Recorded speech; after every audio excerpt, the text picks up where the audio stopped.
Today we have a really special visitor. Came all the way from Houston by way of Las Vegas and New York. And he actually brought me a wonderful little plant called Falsa.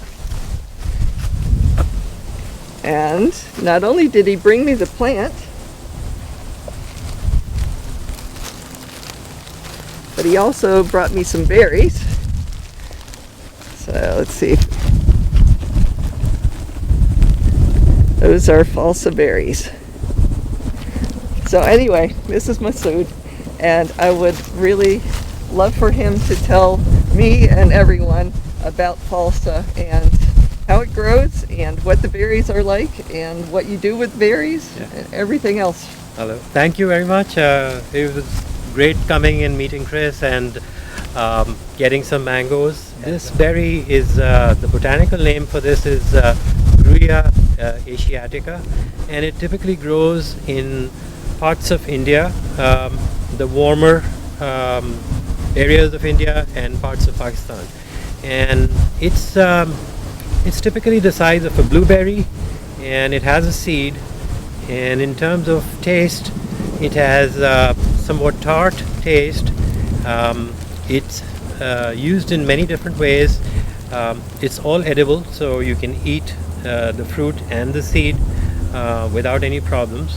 You can propagate it from a plant. It's much quicker. You can propagate it from a seed, and I've done that from a seed, and typically the seed from the family plants. It grows as you can grow it as a bush or a shrub, or you can condition it to be grown as a tree as well. It can grow up to 8 feet, 9 feet in height easily. It's a fast grower, and from the time that it the seedling comes out, sprouts, you could potentially get fruit in the second year. So if you get an early seedling in the summer, then the second year you're looking at some fruit. The fruit, before the fruit you get flowers which are really very pretty, sort of yellow and orange flowers that do attract a lot of bees, and they sort of pollinate the plant. So it's a self-pollinating plant, and you don't need a pollinator with it. And then from the flower, of course, you get the fruit, and it grows right on the stems, not at the ends really, but along the stem. And you can condition your tree based on the climate or the environment you're in, and that takes a little experience, but it's certainly something to experiment with. The flavor is Falsa flavor is very unique, and it's used also to make wine. And in terms of health benefits, Chris, it's in India. It fruits for typically 2 to 3 weeks, and then it's pretty much done. So you get a quick harvest. It has a short shelf life, so you consume it fresh, and you get the best fruit when it's the hottest weather. But the fruit itself is an excellent coolant. So a lot of people have it like we have lemonade here. They basically take the pulp and put it in water and then squeeze it and take the juice out, and the juice is kind of like the color of a cosmopolitan, pinkish in color, and it tastes excellent. And you can have the fruit as is, cold or room temp as well. It tastes really good when it's cold. What else? You can also make like jam with it, and the plant itself has a lot of nutritional benefits and health benefits of different kinds. And if you Google it or look on YouTube and search it, then you will find out that the tree itself, the bark, the roots, and the leaves all have different medicinal benefits. So it would be interesting if anyone's interested to actually, search it up. So in India, do they have products that are made from falsa that you could buy in a grocery store? Not really. It's mostly, like Ayurvedic medicine and all, where they take these roots and they make it into different kinds of compounds and stuff. So you can get it, but it's more organic in nature. It's not really like a commercial deal. You get bottled squash, which is falsa squash. So the Indian name for it is falsa, which is Falsa, and you basically take a little bit of the squash and you mix it with water, and if you want to add some sugar to make it a little sweeter, I like it as is. I don't. So when you say squash, do you mean puree, or it's like like the fruit and but not the seed? Yes, and it's not even really puree. It's just a little thicker liquid. So it's basically what they do is they take the pulp, they squish it, and then they strain it through poplin cloth, which is like a very thin cotton cloth. So it keeps all the pulp in, and it just gives you the concentrate juice. So that's how they make it. But it's bottled then, but it's still good. So that's the commercial angle to it. But it's typically something that people really enjoy, and I know a lot of people from India and Pakistan that go crazy searching for it if they can find it here. And when I first planted it, I remember one season, just about 3 years ago, I was away on a project, so I wasn't home during the season, and my wife was getting the fruit off the tree, and she was getting so much that she said, you know what, I'm going to put a little flyer outside. And we had a friend who worked for like a local radio station, so she called him and she said, I have this, you want to announce it? And he said, no, please don't announce it, just tell me how much you have, and whenever you have, I'll just come and buy it, all of it from you. And it was a funny story, that she was saying, okay, so how much is it? And she said, I'll charge $10 a cup. And it was hilarious for me that when I came back 6 or 8 weeks later, she'd sold most of the crop, and I'm going like, hey, could you have frozen it for me? And so that's kind of the love for the fruit and the old taste that people are used to from that continent. How about that?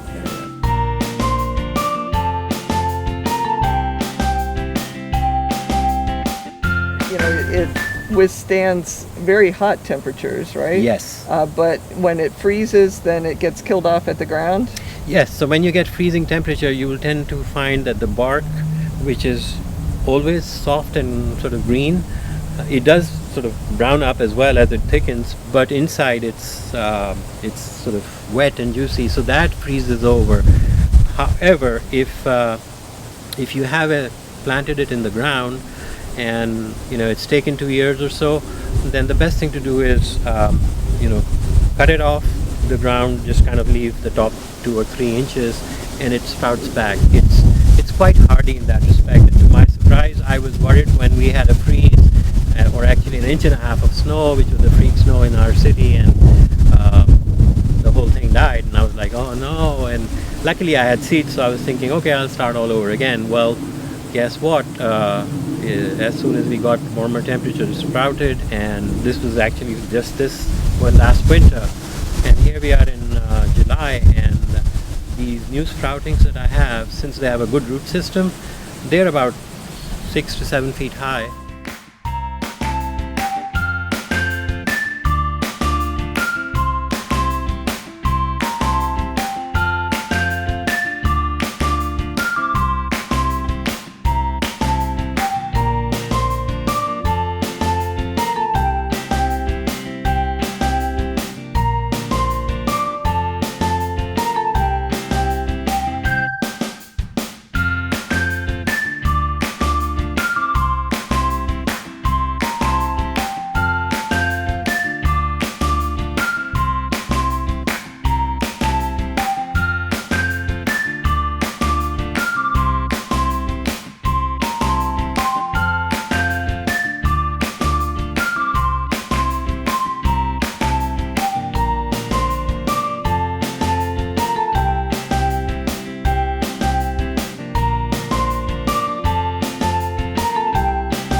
I assume it needs a lot of water when it's young and to establish, but how much do you water your plants Right. now that they're more than 2 years old? Okay, so in terms of planting, it likes the soil to be moist, like fairly like blueberries. You can tell when the soil is dry because you will see the leaves wilting, and that's the time you know that you need to water it. If you also depends on the type of soil. So if you're in a place where the water kind of stands, and the soil type is like shale or clay-like, it's still good in that soil. There's no problem. It doesn't really need the water to flow out of it. During the fruiting season, it actually does well with a lot more water because it helps the fruit to be Get more bigger. juicy and get bigger. So I would say that, yeah, obviously overwatering is bad, but if you watch your plant and you watch the structure of the leaves, it'll tell you that when it's getting undernourished in terms of liquids, let's say. Is there a particular soil type that it likes? Does it like acid like you were mentioning blueberries? Does it like acid like Right. blueberries So do? yes, so that's the amendment I did. I mean, I have a regular sort of flower bed or bed in the backyard, and all I did was just use the tiller and till the top 7-8 inches of soil, and then I just got some bags of like the azalea type soil, the acidic soil that you get for blueberries. And since it's for fruit, my recommendation is to go for an organic brand, something like I use Dr. Earth. That's pretty good. So I just amended that, and that kind of gives a nice kickstart to it. And in terms of fertilizing it before, so what you see is in the winter it'll lose its leaves, and you're going to get worried. You'll see just sticks. But then as soon as the temperatures start off like 60, 65, 70, it starts sprouting. Now that's kind of the time that just maybe a week before it starts sprouting, or once you start seeing the first buds, that you give it some a balanced NPK, 5x5 type, or fertilizer, and then any soil acidifier.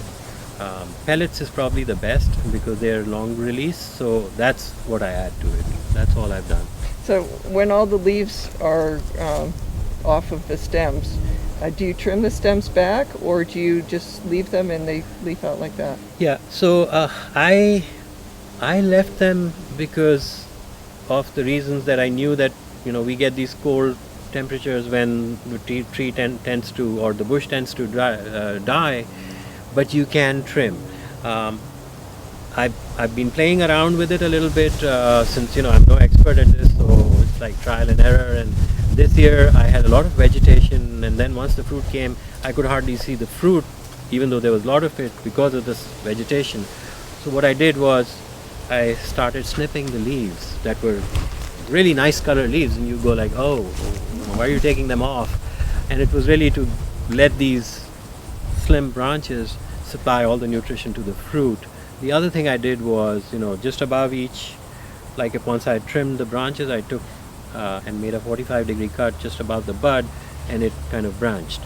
So the lesson learned was, if you really want to condition and kind of grow it into a certain shape, try to do it similar to what you do for a citrus, because you want the air and light to come in. And what makes this Falsa fruit ripen on the tree or the bush, it has to ripen on the bush. That's something to note. You can't take it when it's green or yellow or orange. It needs to be dark in color. If you take it off early, it just dries up. And you grow it in full sun, right? I grow it in full sun, yes. Yes. And it likes, don't worry about it. You got 100-degree temperature, they love it, especially in the fruiting season. You get really nice fruit out of it. Of course, then you water it, because that's the time that the plant's thirsty too because of the heat, and the fruits need it too. So at that time, really, there is no over-watering issue. As long as the watering is done such that you come to it and half an hour later it's just moist and you don't see it standing water, you're in good shape. So how tall do you normally keep your Falsa shrubs? I have not trimmed them as such in terms of they say typically that the bush or the tree would be about 6 to 8 feet in height. When I first planted them, the same thing. I don't want to cut my tree. I want to grow as big as possible, and they were up almost like 14 feet high. Of course, you can't get fruit from it, or you need a ladder to do that, and to pick every berry at 14 feet is not fun. So ideally, I would say, at about shoulder height, maybe at best 6 feet. Give it a 45-degree cut above where you see a leaf. Maybe cut the leaf just at the stem, not right up to the, where what do you call the stem of the leaf? Yes. Yeah. So at the stem, and give it a little of the green piece left. What that does is it dries off and it just falls off, and then you get the branching from it. And I think it will probably help fruiting or yield, improve the yield as well. Oh, great. Well, thanks very much for sharing that. You're welcome. And if anyone is interested in this, I think I've sowed the seed for Chris, and of course there's a plant and there's some fruit for her, so she may I'll try be and start some surprising plants. you. Yes. I think she will surprise you, as in the mango world she surprised me, and I decided to take this 900-mile trip.